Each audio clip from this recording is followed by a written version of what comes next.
And welcome to another episode of the Tar Heels Insider Podcast. I'm your host, Grant Chachere, bringing you all the latest details in regards to UNC athletics every single day. And I haven't really gotten a break, but I can't complain. I got the best job in the world. And of course, when you cover the North Carolina Tar Heels, you will never ever get a break. There's always something to cover with the North Carolina Tar Heels between Belichick being the head coach of football, but then also basketball. I'm pretty sure the Tars are well known for that. And then of course, baseball. All right, and North Carolina's always had a really good baseball team, so I'm never gonna have a break, and I'm okay with that. I know I would rather have something to cover than nothing. It's one of those things. And last night, North Carolina got I was about to say huge victory, but it's not a huge victory. But I guess in regards to how everything transpired on Monday and just all the negative press that has come after that. Especially not only coming from the game itself, but also with the news that dropped that North Carolina is limiting access to NFL scouts and have completely banned the Patriots organization from sending their scouts over to scout players. And Belichick did answer that. He mentioned that he's banned from their facilities, and then so the Patriots are banned from North Carolina's. I don't know whether or not Belichick is banned from the Patriots organization.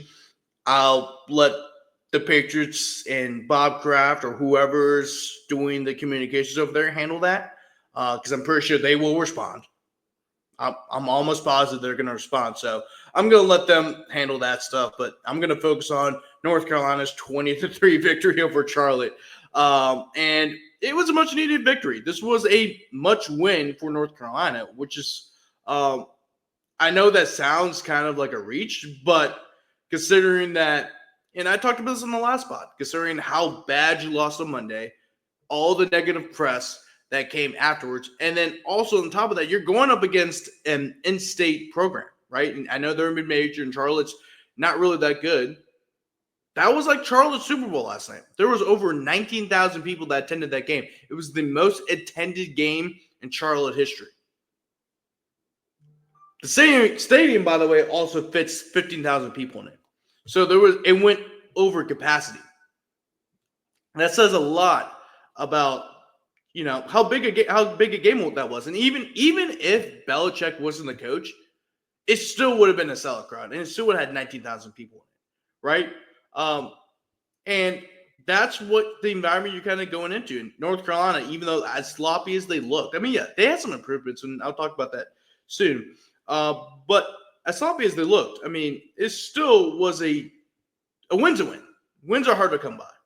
So, yeah, take that as is. You want to get a win. You want to get off the right foot after an embarrassing season opener. You go into next week with a win under your belt. You go up against a Richmond team that you should beat, right? And Richmond's a good FCS program, so it's not like you should sleep on them. But you want to get better and better every week. That's the goal you have. You have 70 new players. You have a coaching staff that really still getting accustomed to the college game. And on top of that, if you look at this team, right? This team probably would have benefited from having a preseason game, just so you can so the coaching staff can kind of evaluate who they have. Because once again, you have 70 new players, 40 of which are added after the spring. And so that's why they just kind of look like they're a month behind. If you really watch this team, they look like they're a month behind. That's what it looks like. It looks like they're still trying to figure out who the guys are, right? Damon June appeared for the first time this season, and he looked like he was the best running back in the room. He actually had explosion. None of the other running backs really have explosion. And then Davion Goss had a decent game. He had 5 carries for 30 yards and a touchdown. But, I don't think there's any running back in the room right now that has the explosion that Damon June has. And I really think that he could eventually be the number one running back just because of that factor. He just has the explosion that no other running back has. This is the first time we saw him all year. There's still a evaluation process going on. They're a month behind. And a lot of that's because of all the the new players that they added, and on top of that, you have a coaching staff that's still getting accustomed to college game. I mean, Freddie Kitchens was a longtime professional coach. I mean, he's coached in college before, of course, but I mean, he was in the pros for a very long time. And it's his third year on the staff, so I mean, so I guess he's not. But Mike Briefer has been a long-time NFL coach.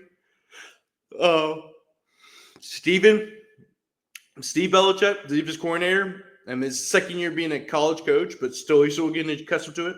You know, he's in the NFL for a very long time, coached under his dad.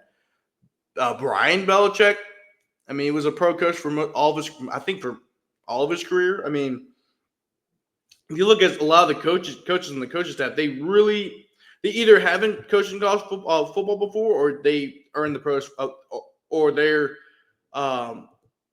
maybe in their first or second year coaching college. And I said this in the previous podcast. It's like, and really just articles. It just seems like UNC is being run like a professional team rather than a college team. And so it's almost like they still haven't gotten used to the fact that they're a college program. Hence why, if you look at their actions off the field, they're banning scouts, right? You're not supposed to do. Look, I'm not saying other college coaches are kind of restricted access. I mean, Joe Paterno famously, was kind of stringy with the scouts. But the difference between Penn State and North Carolina is that Penn State was a football factory.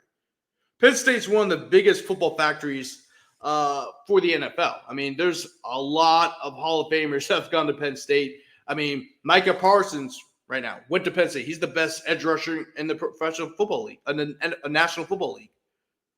I mean, Jack. So if you go to if you look at the Pro Football Hall of Fame, they have 6 Pro Football Hall of Famers.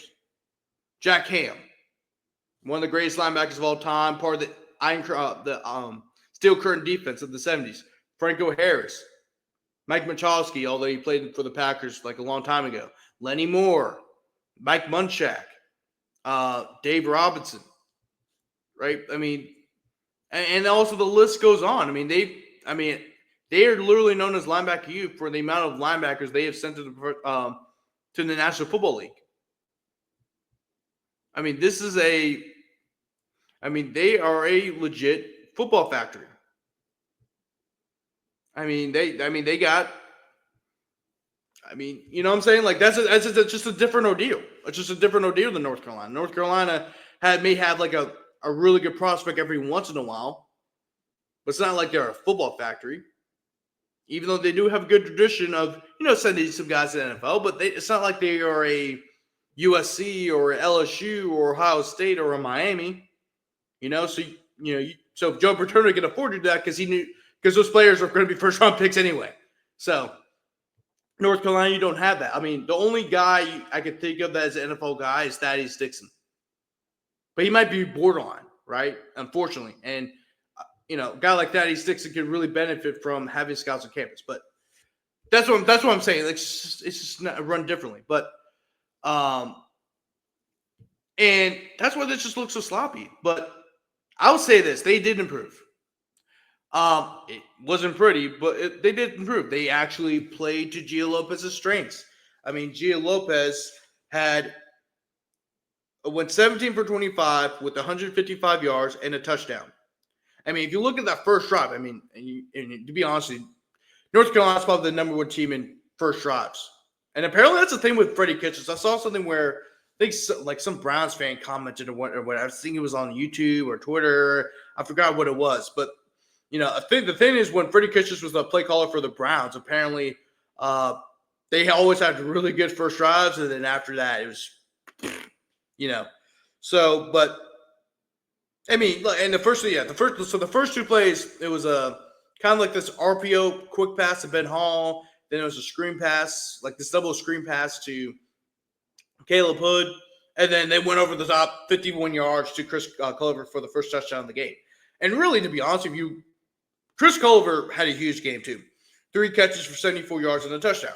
And really, to be honest with you, if he didn't get hurt, I think him getting hurt the offense because it kind of stalled a little bit. Because I think Chris Culliver looked like he brings a different element to this passing game because he is a true deep threat. Jordan Shipp is more of a possession guy you can rely on, guy you can throw to, that can have 8-9 catches for maybe like 80 yards, 90 yards, 100 yards around the area. Like he's a true number one receiver. He's not like a deep threat like Chris Culliver. And I think Chris Culliver adds a different element to this passing game. I know it's based off of one performance, but we didn't really see them during the fall camp. So you're just wondering, okay, how's this guy how's this guy fit in with this offense? Damon June led the way with 9 carries for 52 yards. Gio Lopez also had 9 carries for 47 yards. So you also got to see him run a little bit more than usual, which is good. And he's a guy who's also very patient in the pocket. He's not a guy who, he's like, screw it, I'm going to run, right? Like he will actually take his time in the pocket, and then eventually he'll roll out, try to look for another guy. And, and I like that, right? He's a very patient guy, so you can tell he's very mature as a quarterback. And really, you're going to see why they chose him as QB1. I think the first game, the problem was that they were trying to run a pro-style offense with Gio Lopez. But Gio's not a pro-style quarterback. He is he's just a dual-threat guy, but it's more like he fits better in like a Gus Malzahn type offense, or like or offense where we have a lot of play action out of shotgun, RPOs, abilities for him to get out of the pocket, kind of roll out and find a wide open receiver. I mean, there's a lot more creativity with the offense last night, which led to them running the ball pretty effectively. They ran the ball for 158 yards. That's nearly 100 yards more than they ran against CCU. Now, once again, Charlotte's not a very good team. They're just not. They're a way more inferior opponent than UNC, and I said this. I told this to somebody last night. I think he's like a student reporter for Charlotte. I told him this, like, if UNC had played Tulane, or they had played ECU, or App State, like a solid mid-major program, right? I think UNC would have lost last night just based off of the way they played. I mean, it was this very sloppy game. Charlotte's not a very good team. And also, Charlotte only ran the ball for 21 yards. I mean, they're just not a very good team. And when you look at the stat sheet, it was egregious. North Carolina had 303 yards of total offense. Charlotte, on the other hand, they had 271. So it really wasn't much of a difference. I know it's a 3-touchdown game. What, 20 to 3? It was a 2-3 touchdown game. The yardage wasn't much different. It really wasn't. And you want to put this in perspective, last year's North Carolina team with Jacoby Criswell and Amarion Hampton and Byron Nesbitt and J.J. Jones and John Copenhaver and all those guys, they would have killed this year's team. And based off of right now, I'm not saying things can't improve. I think that, they can. Right? I'm saying like it's a long season. You still got 10 more games to play. And like I said, if you finish the non-conference schedule 3-1, that's a positive for North Carolina. Right? Because there are 3 very winnable games in the ACC, and I've said this before. The 3 winnable games are Stanford, Wake Forest, and I think it was Cal. I think Cal was the other one, but even Cal's looking better now. So nothing's guaranteed when you get in that ACC play, even though it's a relatively easier ACC schedule, because you don't play Georgia Tech, you don't play Clemson, you don't play Florida State, you don't play Louisville, you don't play SMU. So it's relatively favorable, but nothing's guaranteed, right? We just saw Alabama lose against Vanderbilt last year. All right, so like nothing's guaranteed, but there's a chance for improvement. And for example, Marcus Allen improved. Marcus Allen was by far the worst graded defensive player last week. I mean, Marcus Allen, he was in the 30s, like high 30s in terms of his PFF grade. But yesterday, his numbers greatly improved. For example, I mean, Marcus Allen had a defensive grade of 68.7. Yeah, it's all right. But he also had 2 tackles. He had a stop. He only allowed 2 catches of 6 targets. Remember, the last game he allowed 9 catches and 9 targets for 130 yards and a touchdown. I mean, that is a 33% chance that a receiver would get a catch on Marcus Allen last night. That's really good. It's pretty good. I mean, he looked like a much better player last night. He looked more comfortable, and that's good because he played a really, really bad game last game. So it's good to see him move forward and have a decent game. Gavin Gibson looked phenomenal as well. You know, he had 7 tackles, 4 stops, and I believe he also had a.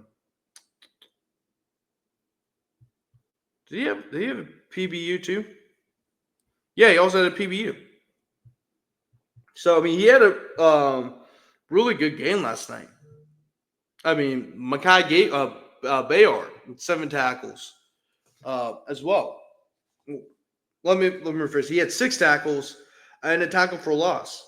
I mean, Andrew Simpson had another good game. I mean, he only had 4 tackles, but he also had a sack and 2 tackles for a loss. So he had a really good game. The one area some areas I'm concerned with. Number one, the run blocking still wasn't very good. I said this before. North Carolina's a very good pass blocking team. They are, believe it or not. If you look at their pass blocking grades, I mean, William Boone had an 88.1 pass block grade. Aiden Banfield had an 86.4 pass block grade. And Daniel Keene had an 85.8 pass block grade. And then Ja'Kai Moore also had an 82.0 pass block grade. 4 of the players that played the majority of the pass blocking snaps were in the 80s. 3 of them were 85 or above. That's really good. 85 or above, that's a really good pass block grade. So we know they're a good pass blocking team. However, when you go to the run blocking, still kind of the same old. They still struggle run blocking. Travion Green, who really only went on played between 8 to 10 plays, which most of them were on run blocking downs. I mean, he had the highest score with 72.9. And also those 2 long runs that Damon June had yesterday, and then also Davion Goss's 12-yard touchdown run, they were ran to Travion Green's side. And that's also another thing I'm concerned about too is I'm going to say the diversity, but more of, I feel like North Carolina's giving way too many giveaways. Like in terms of for example, when Jake Johnson's on the field, they're mostly going to pass. When Jordan Owens on the field, they're mostly going to run. There's really no mix-up, and so I'm kind of worried about that when you get when you play better teams, especially in the ACC. Also against UCF too. I'm kind of scared about that game now, just because of how North Carolina's been playing. I mean, they haven't even hit the 20-point mark yet. So I'm still concerned about this team moving forward. I do think they made some positive steps last night, but once again, there's still a lot of work that needs to be done. A whole lot. A whole lot. I mean, obviously they tackled better last night. I believe they only had 7 missed tackles last night. So there was 19 last week. So, they've literally doubled. Well, not doubled, but, it's more than half of what UNC allowed. Less than half of what UNC allowed last week. So it's a very, very positive sign for North Carolina. The fact you only had 7 missed tackles, and that's a positive. That really is positive. Of course, you would prefer them to not miss any tackles, but if you only had 7 missed tackles in a 60-minute game, that's pretty impressive. Also, it was listed at 19 last week, but to be honest with you, they probably had more. They probably had more. It was a lot. So, I mean, those are positives. And of course, Thaddeus Dixon. The only thing that he probably had an issue with was tackling. But again, he only had one missed tackle yesterday. I mean, that's what I say. Sometimes these PFF grades could be subjective. He only had a 42.6 tackling grade, but he only missed one tackle, right? And it's how it is. But he had a 76.5 defensive grade and a 76.6 coverage grade. And he didn't get targeted. I don't think he got targeted one time last night. Oh, no, my bad. He got targeted twice, but nobody wants to throw to his side. And Andrew Simpson had a much better game in terms of PFF grades. I mean, last week he had 11 tackles, but some of his grades are kind of low. They're in the 60s. This week, 71.1 defensive grade. His grade would be much higher if he didn't have a 54.6 coverage grade, but whatever. But he did have a 76.2 run defense grade, an 80.4 tackling grade, and an 81.2 pass rush grade. He was the only one that had a sack. By the way, another thing I'm concerned about is the lack of a pass rush. I mean, they've only had one sack in the last 2 games. They are definitely missing Price Yates. That's something that needs to be asked on Monday. Like, what's the status with them? Because they clearly need them. They need another pass rusher. And, it just seems like the only people that really gain penetration in the backfield are the linebackers, and that should never be the case. But I will say they did get a little bit of a better – they did improve in terms of pass rush just a little bit more, but not really. That's something that needs to be worked out. They got more penetration in the run defense, but the pass defense, you would like them to cause more havoc, right? You want to see them cause more havoc. But anyway, that's going to wrap up today's podcast it was a good, decent win. I won't say decent. A lot of work needs to be done, but you got to win 20-3 over Charlotte. It's a much, much needed win to move in the right direction. You can only get better from here or worse, but at least we know that they got to win under the belt, and then that way next week you hope to get a win against Richmond. So you at least want to be 2-1 going into that UCF game because that game is going to be tough. Anyway, my name is Grant Chachere. Please make sure to follow North Carolina Tar Heels on SI on Twitter at Tar Heels on SI, and also make sure to go follow our Facebook page as well. We'll be posting content on there as well. Also, make sure to go follow me on Twitter at Chachere Grant, last name, first name for me. If you can't spell my last name, just pull out the Tony Chachere's out of the cabinet, look at it, and use that as a guide to spell my last name because I know it's really hard to spell my last name. It's just such a Louisiana name, and so I apologize for that. But not really, because I'm proud of my last name and also where I come from. But you guys have a great one. Enjoy the rest of your weekend, and I'll be back tomorrow.